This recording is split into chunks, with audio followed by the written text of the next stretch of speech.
In a world of intricate, glamorous architecture, can simple functional design still have architectural significance? Well, we've come to Tasmania to discover a project that does just that.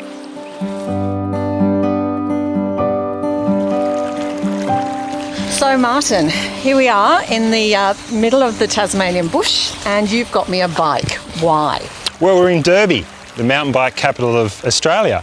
We're in this quirky little town in Tasmania's northeast, and it's the place where we developed some accommodation that really caters for larger groups, for people to get together and really enjoy quality time together.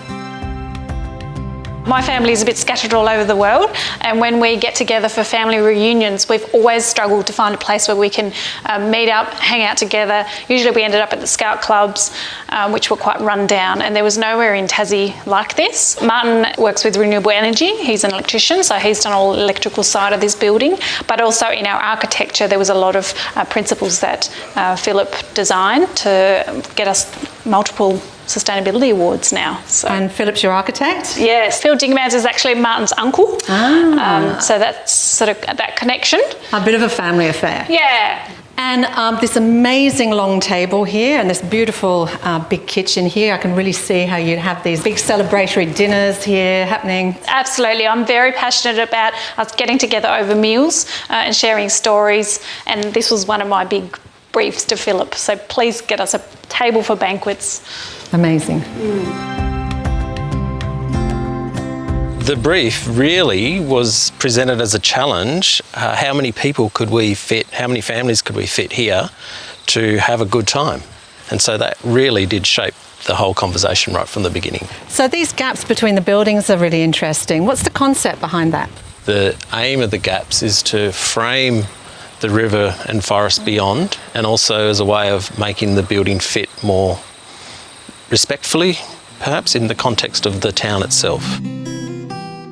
So standing here, is it rude of me to say that I think it looks a little bit like a farm shed? No, not at all. That's very intentional. Good. So on your way into Derby and all the way through the countryside coming through, there's a whole array of rural buildings, tin sheds, further back in time, timber buildings, and this is a very deliberate response to that history.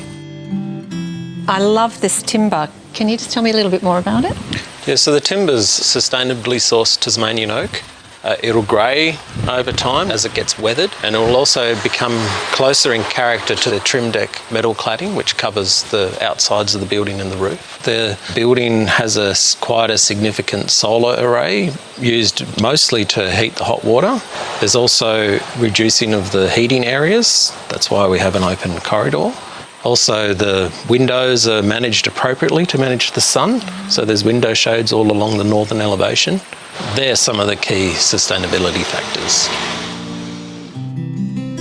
The utilitarian and inclusive design of Dales of Derby is a real pushback against the exclusive accommodation trend. The design's all about connectivity, connecting people with each other and the environment around them, all done in a really sustainable and uncomplicated way.